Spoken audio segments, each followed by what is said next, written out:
perigos que podem incorrer sobre cada um de nós. Ele, né, assim como no dia a dia que nós temos sinais de alerta, de advertência sobre aquilo que pode incorrer em perigo, Deus também sinaliza para nós, né? Glória a Deus. Então, dessa feita, a leitura bíblica foi em Mateus 8. Esse texto, ele está nos evangelhos de Mateus, capítulo 16, do 24 ao 28, Marcos 8, 34 e Lucas 9, 23 e 27. São 3 referências falando do mesmo assunto. Glória a Deus. Louvado seja Deus. Está com 2 doutrinas que a gente não estava transmitindo, né? Mas hoje deu certo. O Miqueias pagou a internet, que estava atrasado. Porque não deu certo eu fazer o pagamento, ó. Mas ainda deu certo. Depois eu vou colocar o dinheiro para ele, né? 3 irmãos me falaram que não podia estar hoje. O Miqueias foi um deles, quer fazer um trabalho. O irmão Adailto, que estava escalado para iniciar trabalho. E o irmão Marcelo, obreiro, que não estava escalado, mas ele tem uma reunião com os condomínios. Como é o nome que você dá? É isso aí mesmo, esse nome aí. Os moradores lá do condomínio que ele reside, certo? Tranquilo aí, irmão Luciano, Mariano. Os filhos estão tudo saúde, melhorando, né? Glória a Deus. Tá ali, então, o menino não veio não, foi e saiu. O Islã. Ah, certo. Muito bem. Diz que não vi ele. Então, louvado seja Deus, capítulo 8 de Marcos, versículo 34. Glória a Deus. Esse texto, irmãos, ele já é no final do ministério de Cristo, né? Faltava pouco tempo para ele, inclusive na ceia nós tratamos aqui sobre alguns motivos, algumas palavras que Cristo pronunciou, o pronunciamento de Jesus sobre sua morte. E no finalzinho nós falamos que tem implicações, né, para os seus discípulos, porque se Jesus é o principal do grão de trigo, que teve que morrer, então nós sempre afirmamos que uma coisa: a salvação em Cristo, ela não teve, ela é de graça para o homem, seja de qual for a situação, é pela fé e é de graça, mas alguém pagou, não pagou? Quem foi que pagou? Glória a Deus. Eu lembrei agora do José, quando ele era o responsável pela questão das vendas de alimentação no Egito, e quando ele os irmãos dele, né, trouxeram dinheiro, prata, para comprar a comida, e ali na prestação de conta ele pagou para os irmãos, e mandou os irmãos levar o dinheiro. Quer dizer, na verdade, ele botou dentro do saco, e os irmãos dele ficaram admirados: meu Deus, o que aconteceu isso? Então, para os irmãos de José, a comida foi de graça. Mas quem foi que pagou a comida? José. E a salvação para o homem é de graça. Quem foi que pagou a salvação? O sangue de Jesus. Não foi por ouro, nem por prata, mas pelo precioso sangue de Cristo. Ele comprou para Deus homens de todas as tribos, raças, nações. O sangue de Jesus é o preço da moeda. Bem, então nós não vamos pagar nada, correto? É de graça. Não foi barato não, viu? Foi um preço de sangue, preço de morte, sacrifício. Pensa aí. Só que Alguns irmãos dizem que a gente tem que, assim, usa assim, irmão, nós temos que pagar um preço. Realmente, Cristo já pagou o preço. Mas, quando a vida cristã, ela vai sendo continuada, o cristão, ele sempre irá aprender de Jesus. Jesus diz, aprendei de mim. Irmão, se você chegar a um momento que você já sabe de tudo, tem alguém que sabe de tudo aqui? Irmão, se você souber de tudo, você, pelo amor de Deus, você venha para frente de novo para se converter, viu? Você tem que aprender a ser humilde, você está muito exaltado, tá bom? Glória a Deus. Aprendei de mim, disse Jesus, que sou manso e humilde de coração. Encontrareis paz e descanso para as vossas almas. Então a gente sempre tem alguma coisa para aprender. Irmão, mas eu já li o texto várias vezes, mas sempre Deus vai falar com você de uma forma que você não vai perceber. Naquele texto conhecido, né? Glória a Deus. Então, dessa feita, nós vamos aprender aqui sobre, exatamente, está escrito, capítulo 8, como eu falei, né? Jesus faz exigências acerca do evangelho, acerca do discipulado. Porque a salvação é de graça, mas o discipulado tem um preço. E seguir Jesus tem um preço. Tem ou não tem? Aí eu vou dizer assim, irmão, ser crente é difícil, é? É difícil? Eu acho que é difícil também. Mas não é impossível. Agora, difícil é seguir Jesus e ir para o céu. Porque ser crente todo mundo é. Até o diabo é crente. Conhece a Bíblia mais do que bota os teólogos tudo no bolso. Usa até a Bíblia para fazer heresia. A pessoa que tem gente esperta, né? Tem gente que já comeu a Bíblia assim, de Gênesis, Apocalipse, ele começa a inventar heresia. Porque ele perdeu o rumo, certo? Ele foi contaminado por aquela...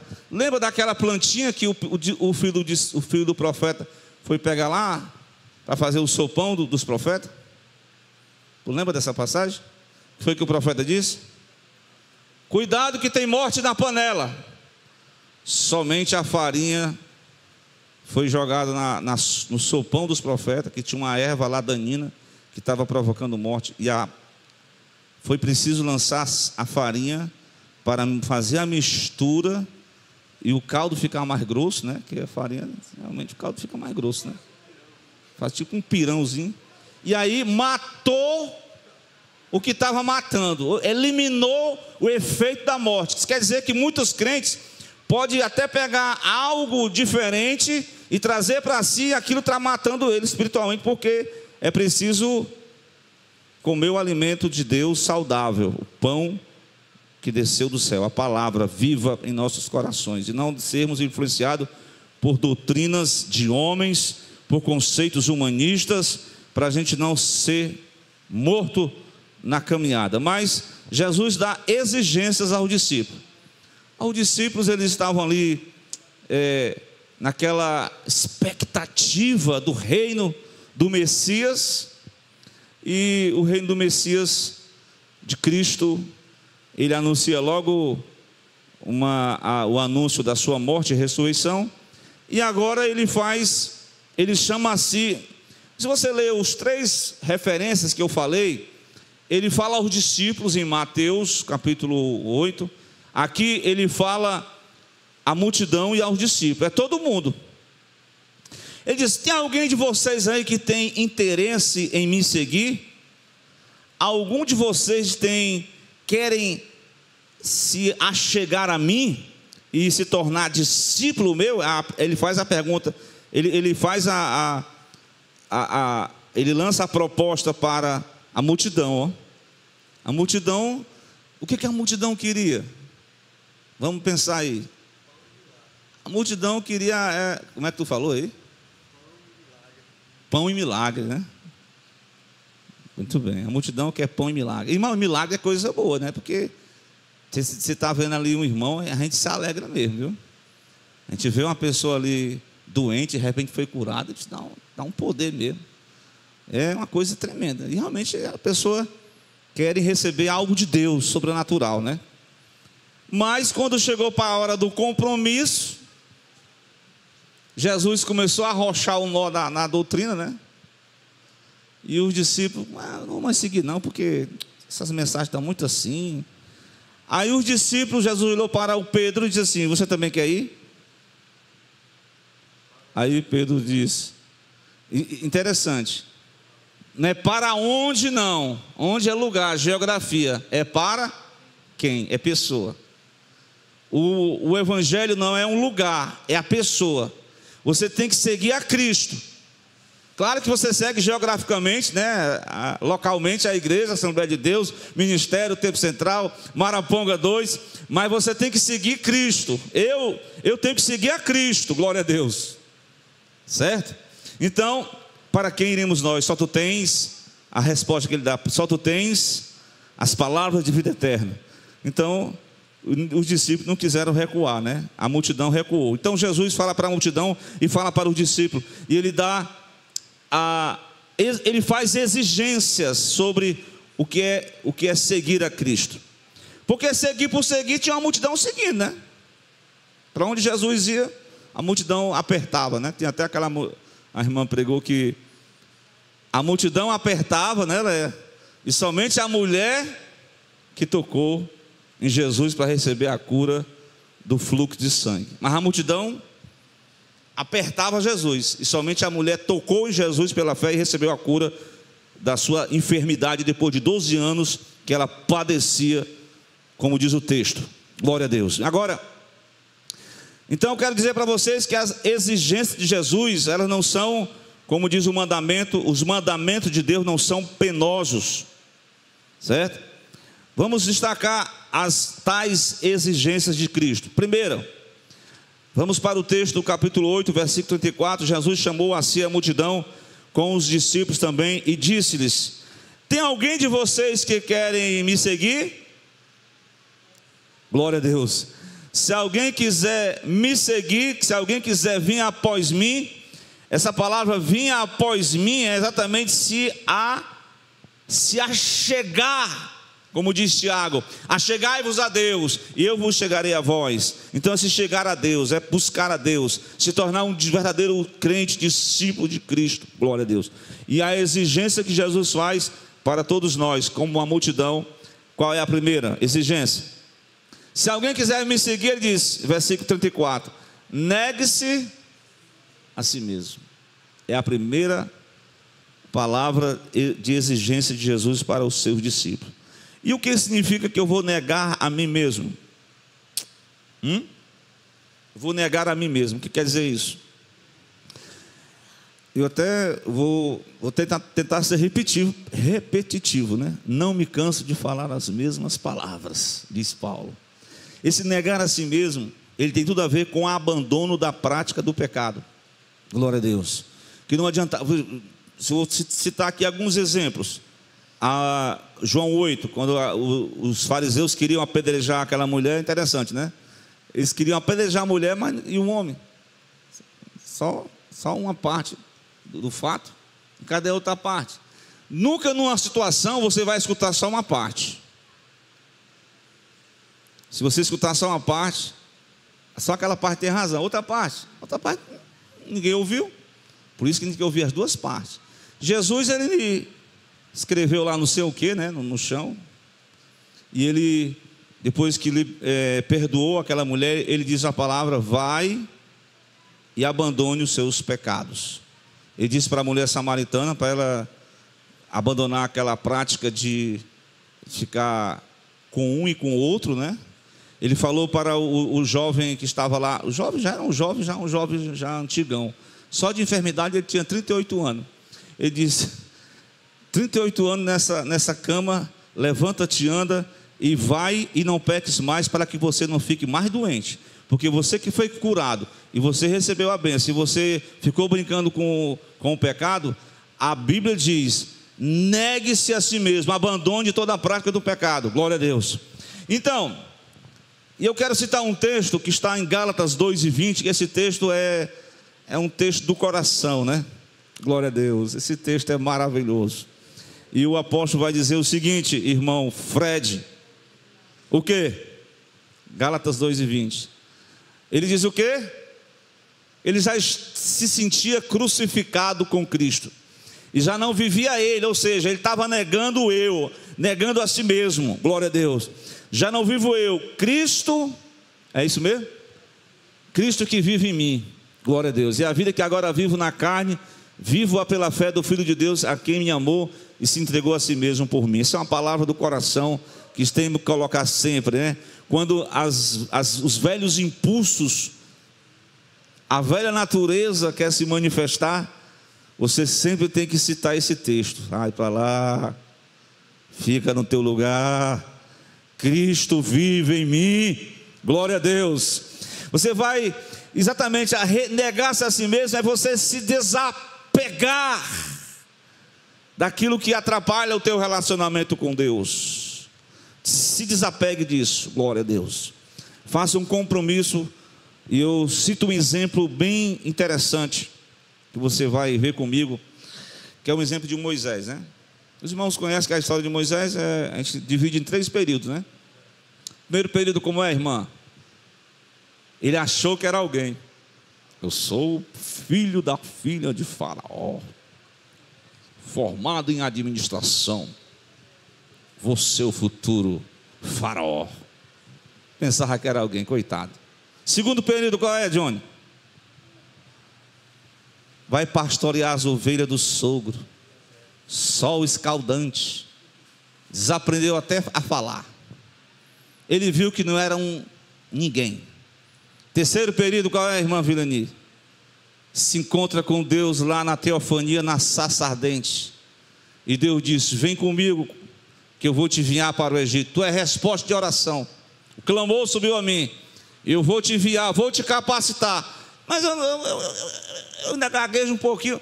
Eu falo, eu coloco palavra na tua boca, glória a Deus, estou contigo. E que eu, em nome de quem, diga ao Faraó que o eu sou te enviou e acabou. Glória a Deus. Pois não é que o homem foi, pensava que era alguém, viu que não era ninguém, e Deus fez dele o quê? Príncipe libertador. 11:24 de Hebreus. Fred, glória a Deus. O que diz o texto, irmãos? Esse exemplo clássico de renúncia, de negar a si mesmo. Alguém que tinha tudo nas mãos, como eu falei, mas pela fé, tem que ser pela fé mesmo, tem que ser crente, tem que ser crente de verdade. Porque para abandonar o pecado, para renunciar o mundo, para renunciar a carne, tem que ser crente de verdade. E é pela fé, Johnny, que ele, sendo já de 40 anos, já grande, recusou o título não é eclesiástico não, o título político, né? O título de nobreza, de ser chamado príncipe, filho da filha de Faraó. O Faraó não tinha herdeiro, ele era na linha de sucessão, Leia, eu gosto muito dessas palavras, hein? Na linha de sucessão do reinado, ele era o da vez. Mas ele renunciou àquilo. Por que ele renunciou? 25. Glória a Deus. O que diz aí? Escolhendo antes ser maltratado com o povo de Deus. Ele se identifica. Ele sentia nele o sangue dos hebreus. Havia na mente dele aquilo que foi impresso quando ele era um menino. A mãe que se tornou babá imprimiu na mente dele, no coração dele, a palavra. E ele diz: eu não quero esse negócio aqui eu quero me identificar com o povo de Deus, do que por um pouco de tempo. Tem gente que está deixando a eternidade com Deus, deixando de ser crente, por um pouco de tempo, ter o gozo do pecado. Só por um pouco de tempo. Você quer trocar um pouco a eternidade com Deus por um pouco de tempo no erro? Qual é o melhor? Renunciar Negar-se a si mesmo e ter a eternidade com Cristo, ou viver em desobediência e por um pouco de tempo perder a bênção de Deus. Melhor é você permanecer, viu? Renunciar-se, negar-se a si mesmo. Foi o que Jesus disse. Glória a Deus. Então, primeira exigência que Jesus coloca para os discípulos: se alguém quiser vir após mim, o que ele tem que fazer? Negue-se a si mesmo. Glória a Deus. Versículo 34, né? E o que mais? Segunda exigência, ele diz o seguinte: a fim de se apegar-se a Cristo, Jesus exigia, apegar-se a Ele, exigia dos discípulos que ele, olha, essa expressão aí, eu acho que é Marcos diz, não sei se é nessa versão aqui, é dia após dia, é assim? Todo dia, meu Deus do céu, tome a sua cruz. O que é a cruz? Para alguns irmãos, eles pensam que a cruz é algo assim, de luta no trabalho, luta em casa, luta na família, luta financeira. Mas não é essa cruz, não é esse tipo de cruz não, viu? Vamos tentar definir o que seria essa tomar a cruz e seguir a Jesus. É uma, como eu li, eu vou pegar a carona de 11 de Hebreus 25, né?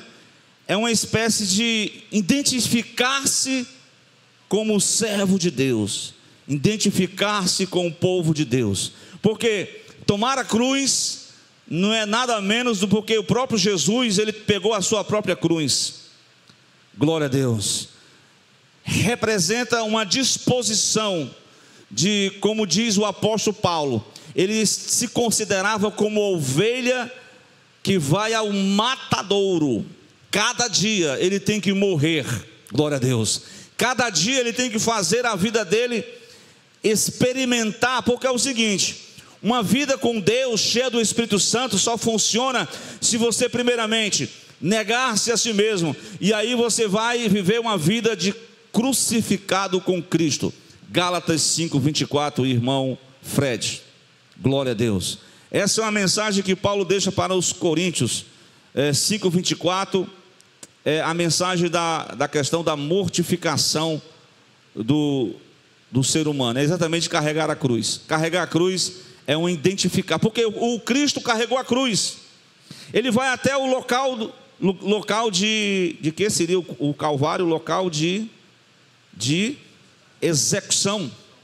Ele levou a cruz. A cruz era uma espécie de, era um tipo, era, na verdade, era a própria, o mecanismo com o qual ele foi executado. Ele foi pregado, afixado na cruz. E de vez em quando a gente via os doutores lá, os fariseus, os religiosos, dizer o que para Jesus? O que ele diz para Jesus? Jesus lá preso na cruz, com os pregos, corpo doído, né? Porque não conseguia nem se expressar. Desce da cruz. Salvou os outros, cadê? Não salva nem a si mesmo.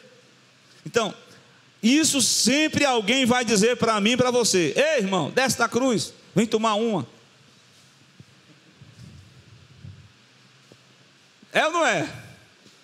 Descer da cruz é exatamente perder a identificação com o Cristo da cruz, com o Cristo que sofreu a afronta do pecado.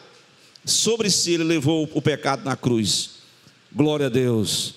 E Gálatas 5:24, o irmão colocou ali, e Paulo diz que já estava crucificado. É assim que ele diz? Não, os que são, bem que diz o texto, de Cristo, o que eles fizeram? Crucificaram o quê? A sua carne, a sua natureza carnal e as suas paixões. O homem natural, ele tem as suas paixões ainda, irmão. Tem ou não tem? O que eu vou fazer com essas minhas paixões, Léo? Bote essas paixões de molho, bote essas paixões na cruz. E concupiscências também, são os desejos da carne. Isso aí, meu irmão, não tem bom não, viu? Bom é Jesus. o Espírito Santo de Deus que nos dará graça, mas é preciso tomar a cruz cada dia. Interessante, é dia após dia, dia após dia, porque tem religioso que quer tomar a cruz só no dia da purificação, né? Aí depois quer cair na gandalha de novo. Não é desse jeito que funciona, não, mano. O evangelho não é desse jeito, não. O pessoal pensa que o evangelho é só você apertar um botão, pronto, agora eu fiquei crente, agora eu sou religioso, agora eu vou pegar a hóstia, agora eu vou botar um negocinho na testa aqui, já estou santificado. Não é assim que funciona, não. Claro que Deus sabe que nós somos limitados. Deus está dizendo para nós que é dia após dia: Senhor, me ajude a viver o evangelho de Jesus dia após dia.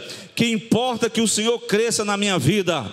Glória a Deus. Gálatas 6:14, Paulo também traz essa mesma ideia da crucificação, de levar a cruz. Ele disse: longe de mim que eu me glorie, a não ser na cruz de nosso Senhor Jesus Cristo, porque pela qual o mundo está crucificado para mim e eu para o mundo. São dois tipos aí, né? O pastor Tom José sempre cita esse texto: a cruz da natureza, do pecado, a crucificação do velho homem e a crucificação do eu. Porque a pessoa pode deixar tudo, mas ainda está muito orgulhosa, imperosa, invejoso, uma pessoa muito cheia do eu, muito sensível, fica com rabo, por qualquer coisa. Isso é muito eu. O eu, ele é algo que fermenta dentro do ser humano. E é preciso, na visão paulina, eu posso estar crucificado para o mundo, né? O mundo está crucificado para mim e eu para o mundo. Tem que ter uma crucificação para o eu também. Senão esse eu pode deixar as práticas pecaminosas, mas ainda continuar com o coração ainda inflamado. E aí Jesus tem que fazer a obra em nós. Amém? Mas vamos concluir essa parte da mortificação. Eu quero citar 2 Coríntios 4, 10 e 11 para a nossa meditação. Segundo a expressão paulina também, trazendo sempre por toda parte o que, irmão? O que nós temos que trazer por toda parte? A mortificação do Senhor Jesus no corpo. Para quê? A vida de Jesus. Olha que palavra interessante. Você quer que a vida de Jesus se manifeste na sua vida, no seu corpo? Glória a Deus. Então é preciso sempre trazer por toda parte o quê? A mortificação do Senhor. O próximo versículo, 11. E assim nós que vivemos estamos sempre entregues à morte. Estamos como, não é que visivelmente o irmão está levando a cruz, você está levando a cruz, não, né? Isso de forma simbólica, você está cada dia, simbolicamente, você está sendo entregue à morte por amor de Jesus, para que a vida de Jesus se manifeste também na nossa carne mortal. Glória a Deus por isso, glória a Deus. Então, Colossenses 3:5, Paulo escreve algumas coisas que eu preciso cada dia manter pregado na cruz, para que isso não manifeste e macule a minha alma e possa contaminar a minha vida, e que eu possa prosseguir sendo crente, e que eu possa ser um servo de Deus fiel. Colossenses 3:5 diz que eu preciso mortificar cada dia, dia após dia. O que, irmão Wellington? Os nossos membros que estão sobre a terra. Aí ele dá uma série, o irmão abriu até a fornicação, impureza, afeição desordenada, a vil concupiscência, a avareza, que é a idolatria. Meu Deus do céu, Deus tem misericórdia de nós. Isso aí faz parte do calibre humano, naturalmente falando, as obras da carne. Que Deus tenha misericórdia. Irmãos, essa é uma exigência que Jesus faz para os discípulos. Eu estou em Marcos capítulo 8, só o versículo 34. Se alguém quiser vir após mim, faça o quê? Negue-se a si mesmo. O que mais? Tome a sua cruz, então siga-me. Glória a Deus. O Senhor está difícil, mas que o Senhor venha nos dá a graça de perseverar, glória a Deus.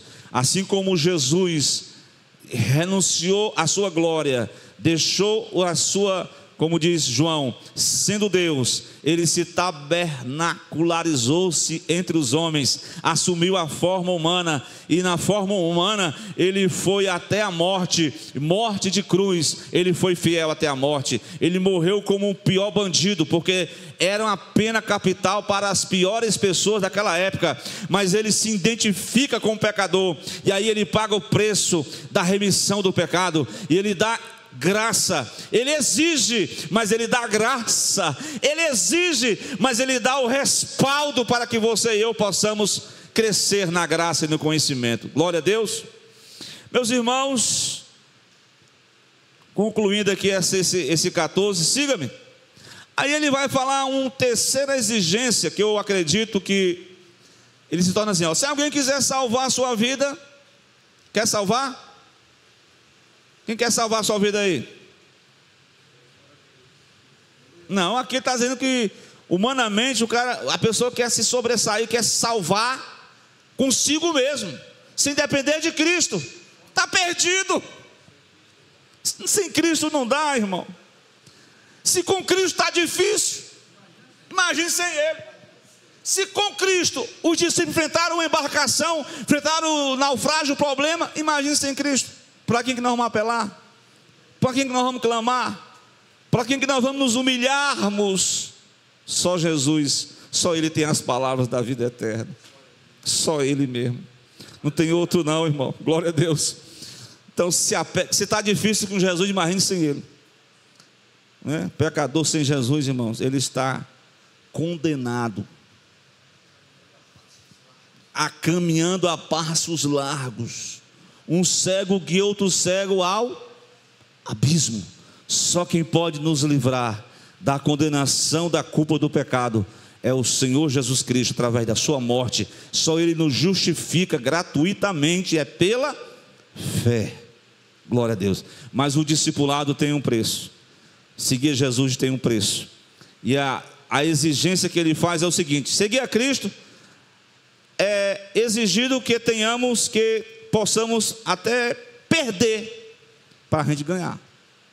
Porque no versículo 35 do capítulo 8 diz: se alguém quiser salvar a sua vida, vai perder.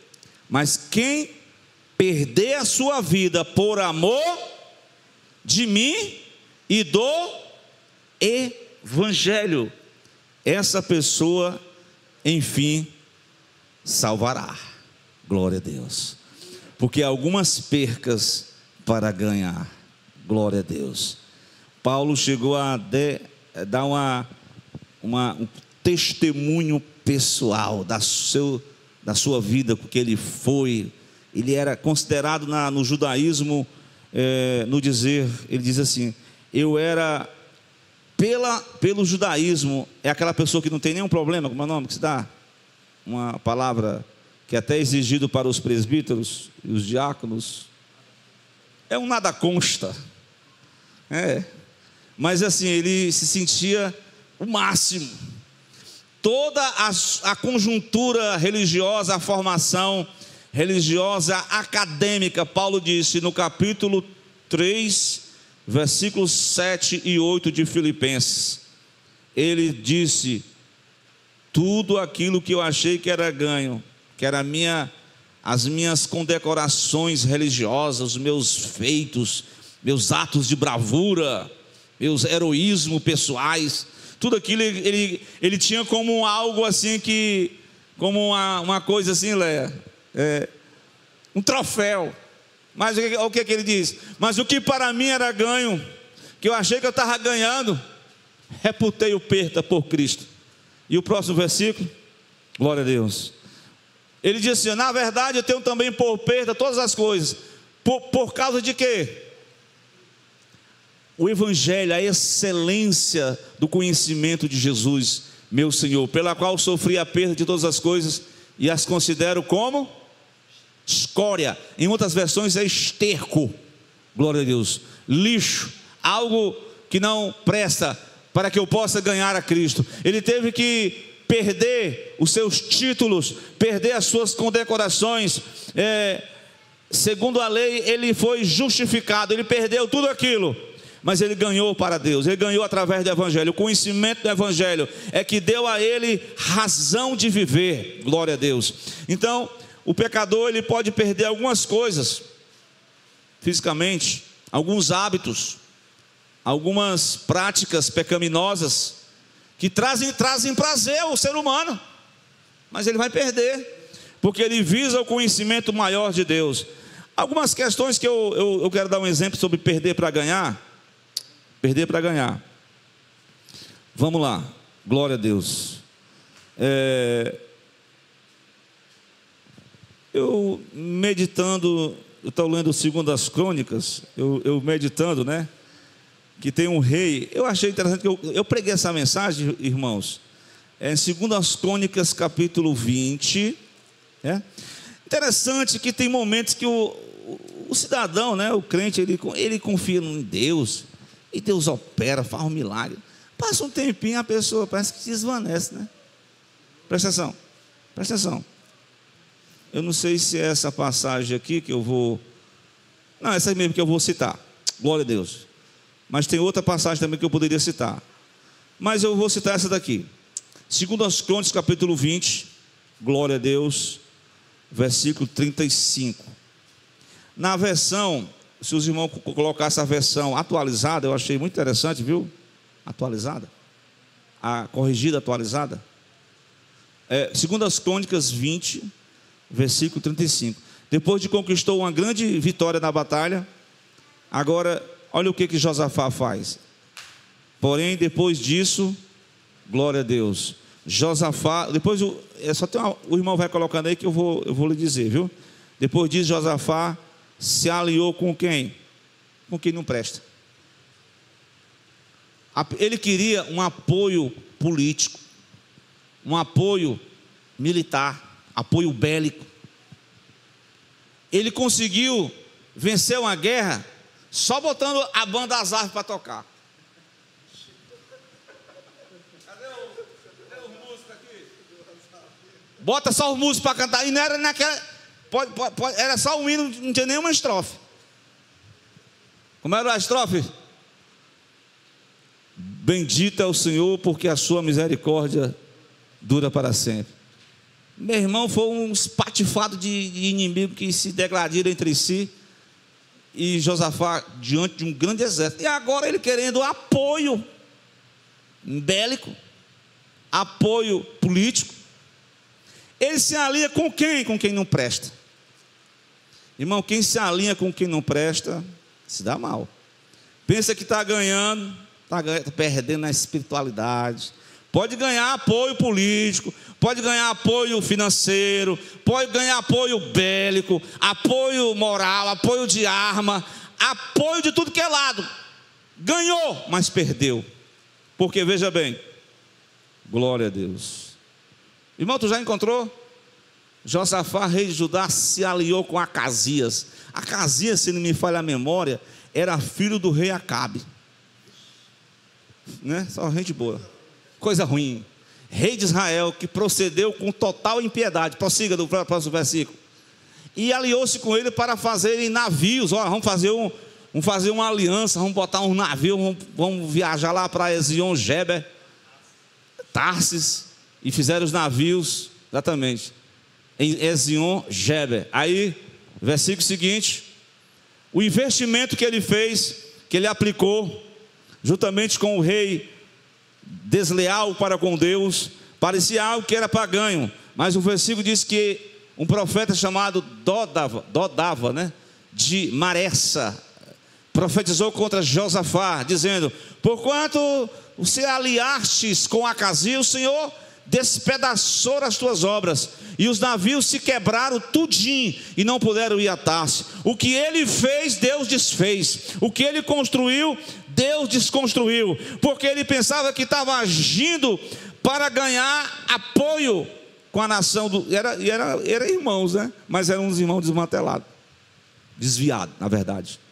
Então se perdeu, houve percas materiais e principalmente percas espirituais.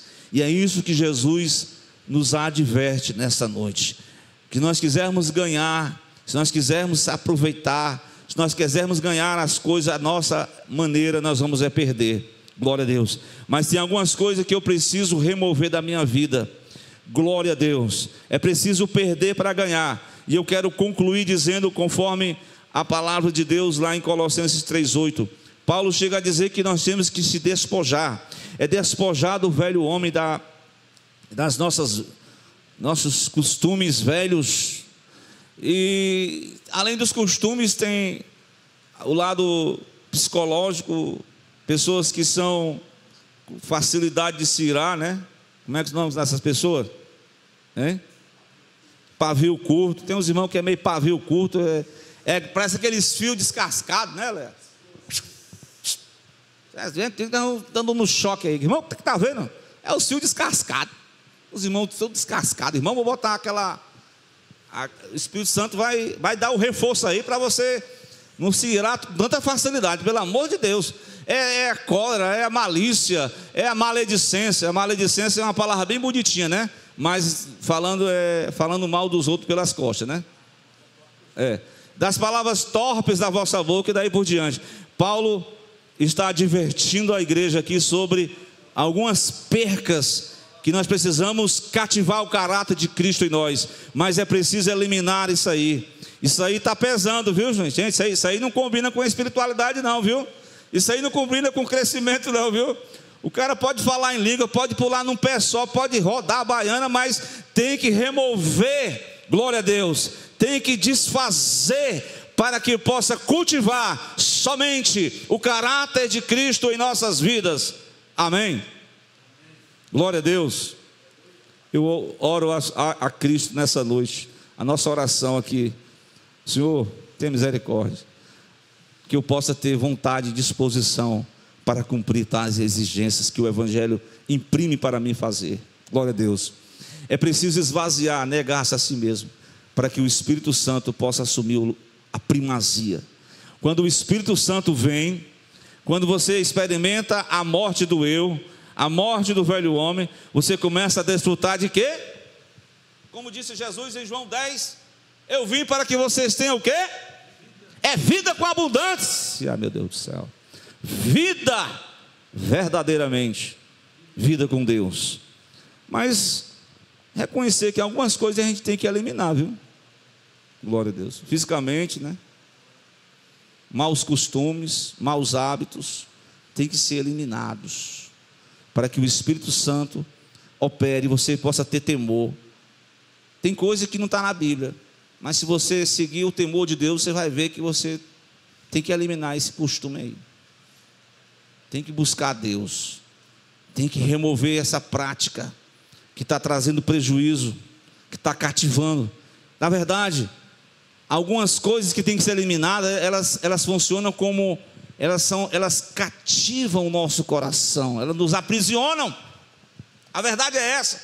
E nós precisamos, como está escrito lá no livro de Juízes, na pregação que diz assim, é preciso que nós possamos desprender, ou melhor dizendo, prender o que está nos prendendo e eliminar para a glória de Deus. Essa é a mensagem de Jesus para a igreja, para a minha vida. Algumas coisas que preciso remover, perder para ganhar, que o Espírito Santo de Deus, Ele conhece lá no íntimo do nosso coração, e Ele está aqui para passar em revista as suas tropas, o seu povo, glória a Deus, e trazer um alinhamento ao propósito de Deus para as nossas vidas. Amém? Glória a Deus. Então vamos concluir, né, minha gente? Louvar a Deus, orar ao Senhor para que esta noite prossigamos em conhecer a Cristo Jesus, nosso Senhor. É preciso exatamente